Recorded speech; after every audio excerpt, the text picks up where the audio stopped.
And it's a hard conversation to have because a lot of times we think that the things that we ingest or the things that we look at on social media don't affect us, but they do. Like let's completely stop lying to ourselves. So I'm challenging you. I said I wasn't gonna give y'all no homework, but I'm gonna do it anyway. This ain't homework. This is just a challenge. I'm challenging you to find some way to take a break from social media.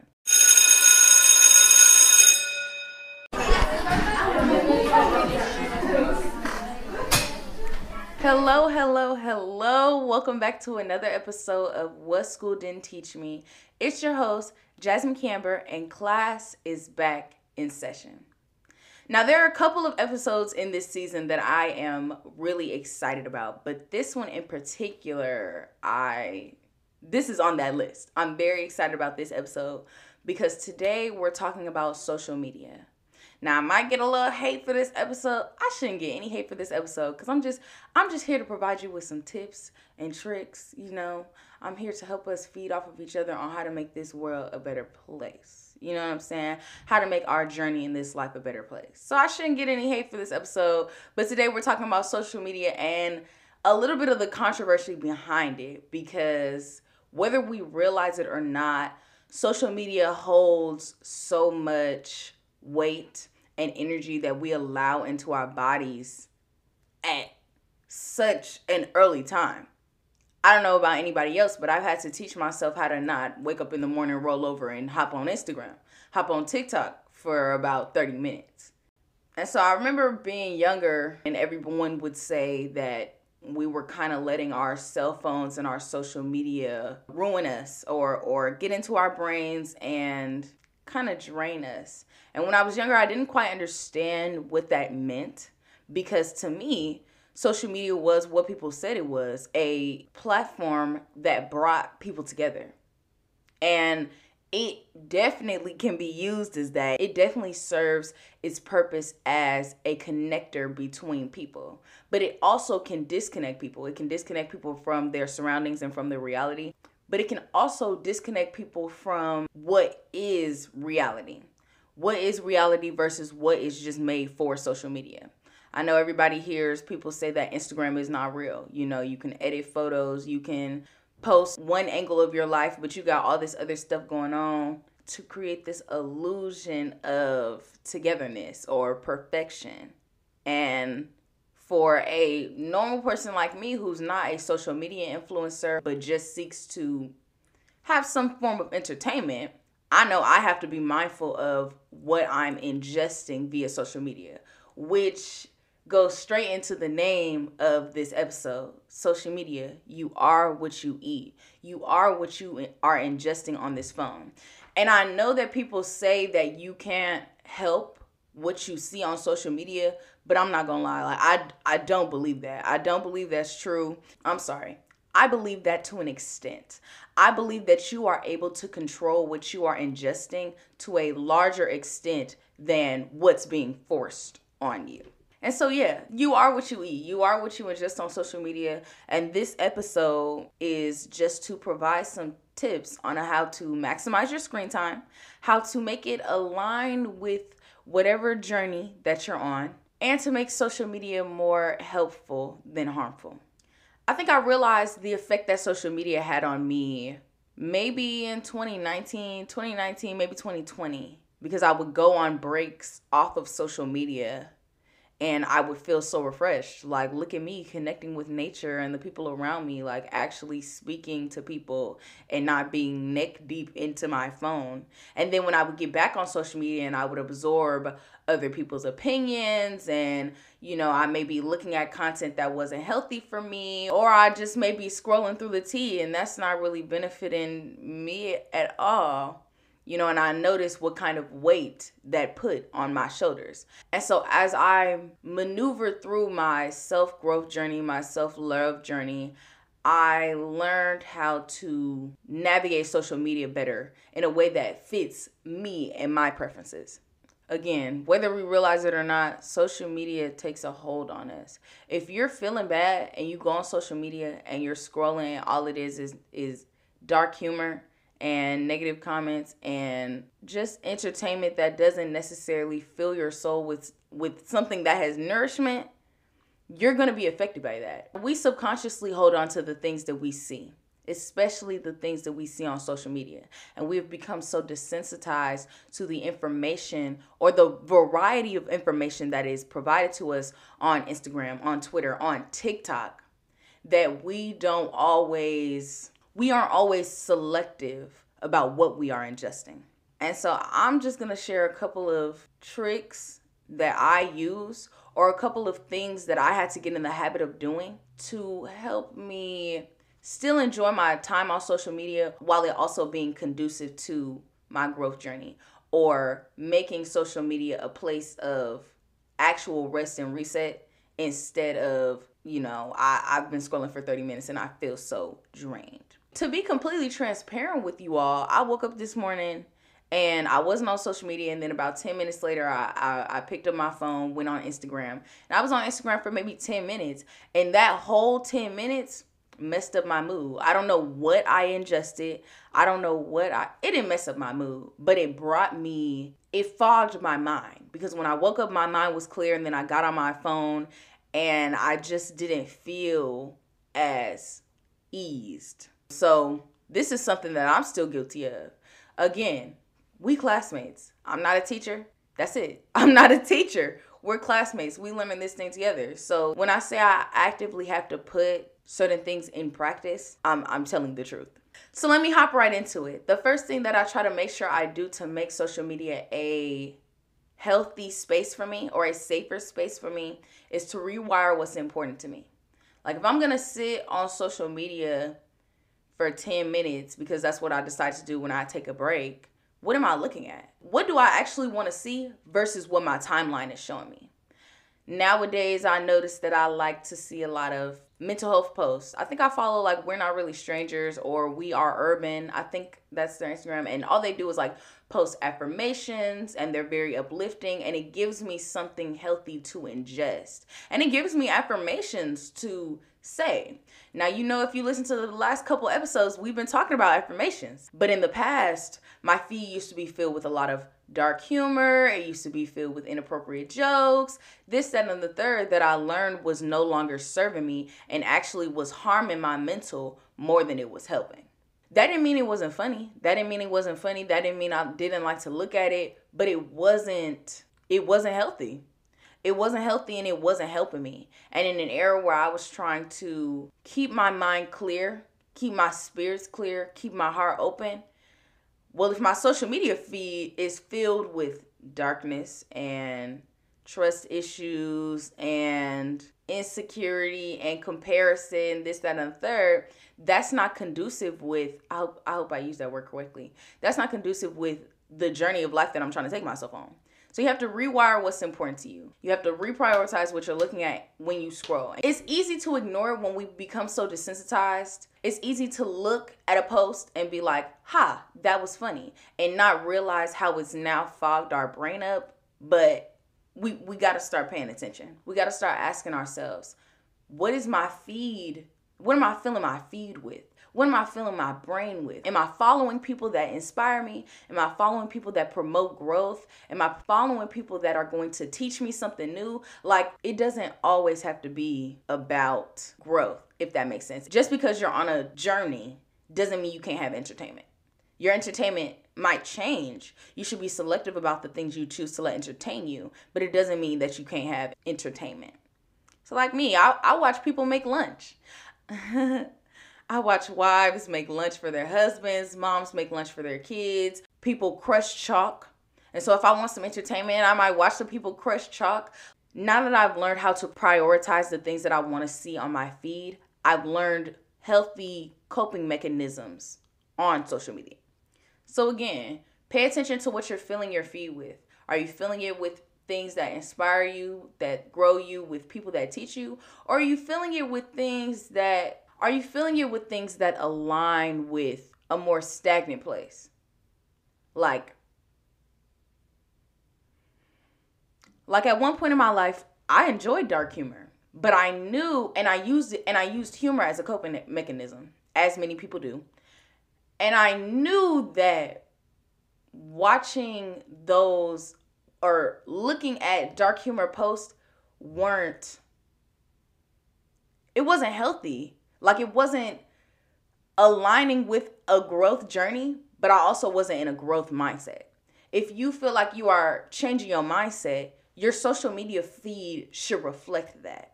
Whatever you're ingesting, so not even social media, whatever you're ingesting, whoever you're around, whatever you're doing should align with the journey that you're setting yourself on so that you can continue to grow. And I say firsthand, changing what you look at on social media or prioritizing what you look at on social media, filtering certain things out will affect what you attract in this life. Not only will it affect your language, because let's be real, we reference social media a lot in our day-to-day lives. Our parents had Facebook. We grew up with Snapchat. We eased into Instagram, and now we be on TikTok every day. We reference social media a lot in our lives. So it only makes sense that what you're ingesting on social media matters. And the things that you ingest will affect what you attract in your day-to-day life. If you are absorbing positive posts, you will absorb positive energy. If you are absorbing negative comments on social media, you are more likely to absorb negative energy. And you'll notice whatever you are ingesting of the most, you'll notice in more places. If what you see on social media is promoting gratitude, you will find ways to exercise gratitude. If what you're looking at promotes self-reflection, you will find little moments to self-reflect. But if you're on social media and you're watching people fight, and I used to be guilty of that when y'all fighting videos used to be my guilty pleasure. But I had to think about what that was doing to my brain. What is watching two people put their hands on each other doing to my brain? That don't mean it's not funny. That don't mean it's not funny. That doesn't mean it's not entertaining. That doesn't mean I'm not cheering them on from the back of my phone or from the other side of the screen. But it's not beneficial and it's not healthy. And when I turn my phone off after watching 7 fight videos in a row, when I turn my phone off, how do I feel? What has stuck with me? What is sitting in my brain? I noticed that social media is changing. I noticed that at least on Instagram and TikTok, people have been showing more authentic, genuine sides of themselves, giving other people or giving viewers affirmation that, you don't have to have it all together. Lives are not perfect. Social media is indeed fake. But I don't think it negates the years where social media has made our generation feel behind. We can see people on social media who look like they have it all together, who have the aesthetic white kitchen, who make beautiful meals all the time, who have the 40-inch bundles and all the dunks you can think of. Y'all, I want a pair of dunks. Have all the dunks you can think of and all the fly outfits, and we can subconsciously compare ourselves. Even if it's not oh, I want to be like them, or, oh, I want what they have. It's the idea of, I don't have what they have. We have a tendency to do that to ourselves, and that's not fair. Social media has, in the past years, made our generation feel behind, and let me be the one to tell you, you aren't behind. If you feel like you aren't where you're supposed to be, let me tell you, you're right where you're supposed to be. You're right where you're supposed to be to get you where you want to be. Our lives aren't perfect. We are still working to get where we want to be in this life, and we have to show ourselves compassion and be mindful of what makes us feel like we don't have it together, like we are not 100% adequate. And we need to filter those things out. And I know for me, at one point, that was social media, which is why, and I feel like that's a lot of people. Like, I have a lot of conversations with friends, and they talk about how social media makes them feel. And I feel like it's so important for us to have this conversation so that we are more mindful about what our eyes are eating, what we're ingesting on our phones, on our computer, on YouTube, on TikTok, on Instagram. We have to be selective about what we allow into our spaces. Sorry, I got a little passionate there. But sometimes that can look like taking a break. Now, I know it's hard to take a break from social media. I think for me, when I really started taking breaks from social media, it was when I was fasting. So my best friend, her church would fast, and I would be like, oh, I want to fast with y'all. So I would fast along with them, and that required me to use like no social media for a set allotted time. And even after that time was over, I might have been interested in looking at TikTok just because, I really like TikTok.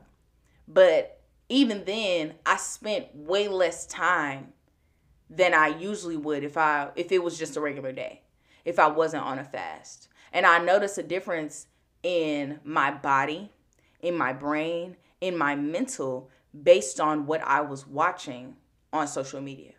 If you've never taken a break on social media or from social media, go ahead, do it. A couple hours, a couple days, you don't have to quit cold turkey, but it's okay to ease into a break. Like, our lives are not, as much as we think our lives are on social media, our lives are not on social media.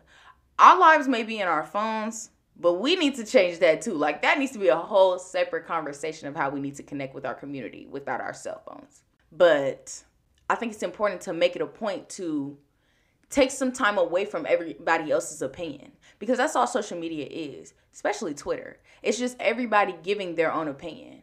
Well, how are you supposed to know what your opinion is if everybody's telling you what their opinion is before you formulated your own opinion? A lot of times we'll see business on social media and we'll hear about other people's opinion before we even know what's really happening. You have to think about how these things are affecting you. So yeah, taking a break from social media. I promise y'all, we not gonna die. Even if you're a social media influencer. Social media influencers take breaks from social media. We not gonna die, y'all. Come on now.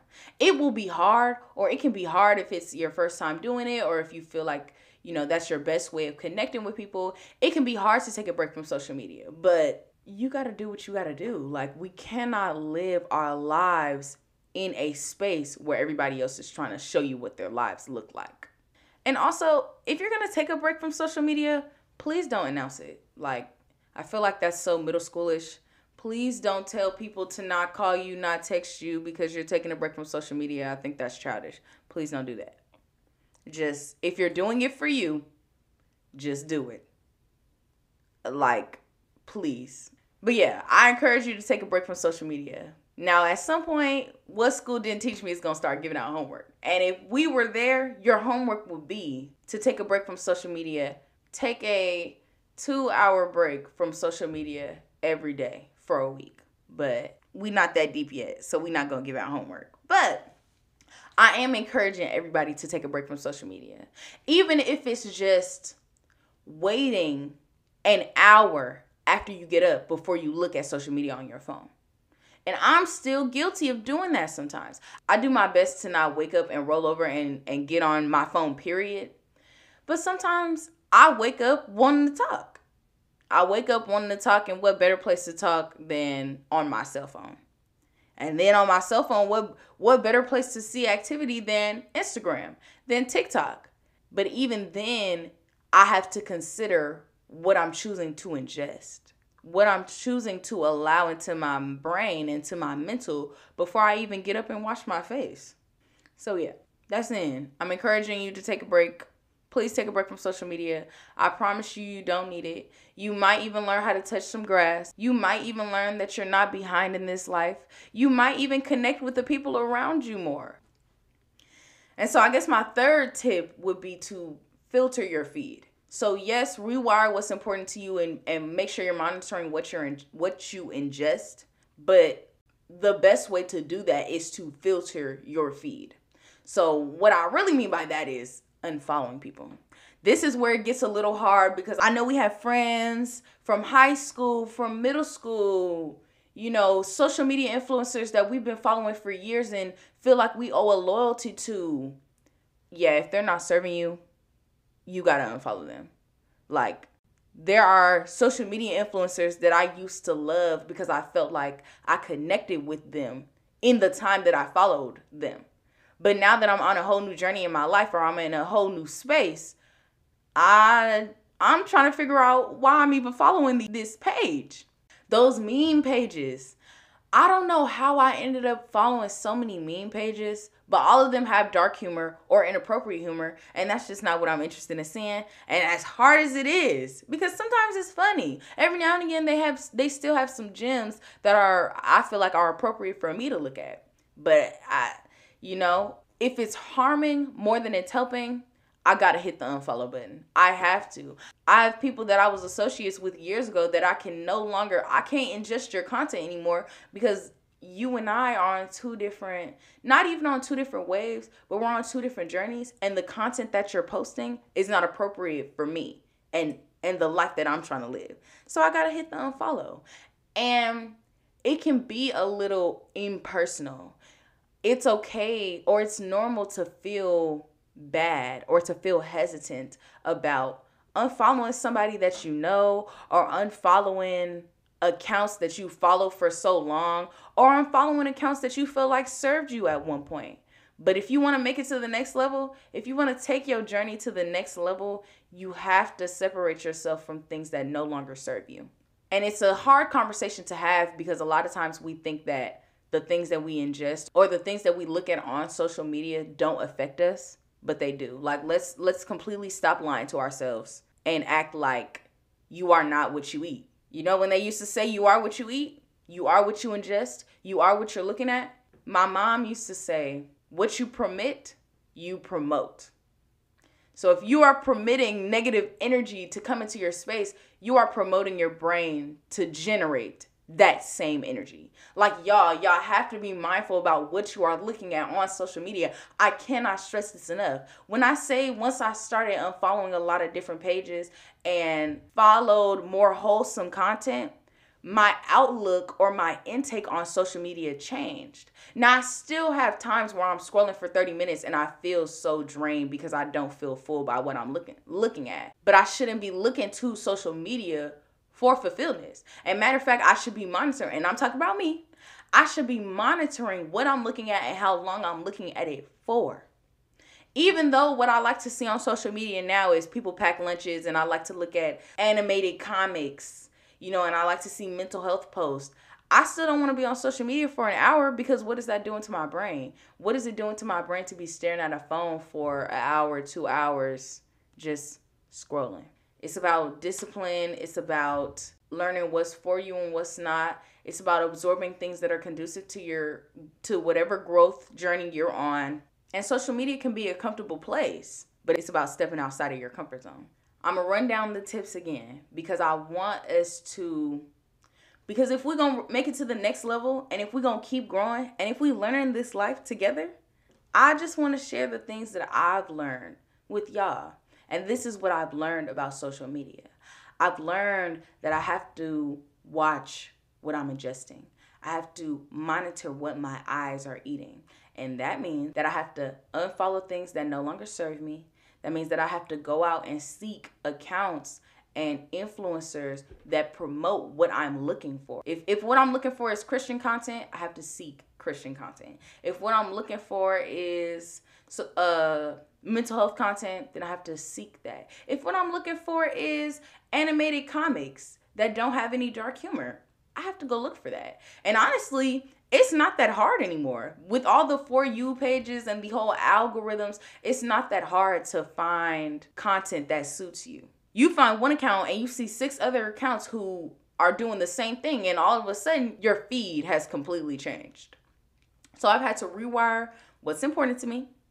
I've had to take breaks from social media via fasting, via discipline. I've had to unfollow things that no longer serve me. And I've noticed that when I absorb positive content, I receive positive energy.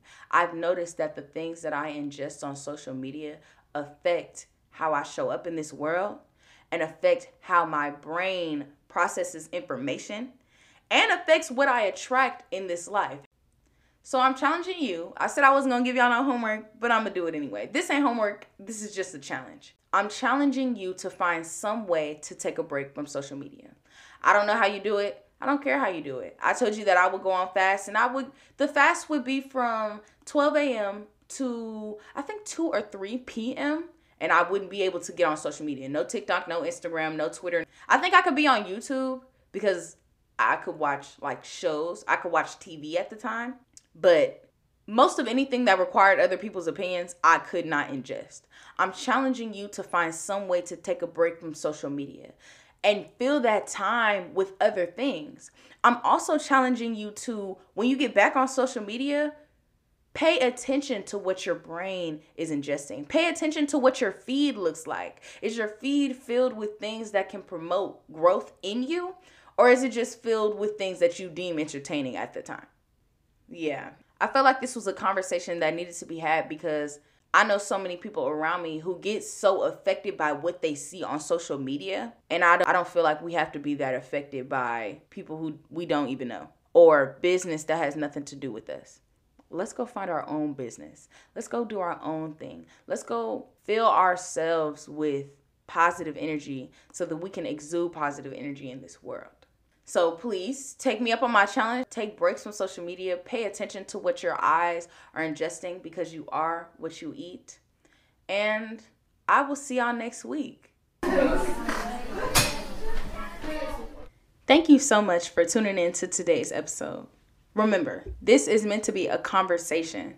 So as much as I talk to you, I would love for y'all to talk back to me. Message us on Instagram and Twitter at WSDTMpod. Or send us an email at whatschooldidn'tteachme@gmail.com. Better yet, send this episode to a friend and start the conversation there. And let's see what we can learn from each other. If you like what you hear, go ahead and subscribe and give us a 5-star rating on whatever platform you're listening on. Trust me, it matters. Oh, there goes the bell. I can't wait to hear from y'all, and I'll see you next week.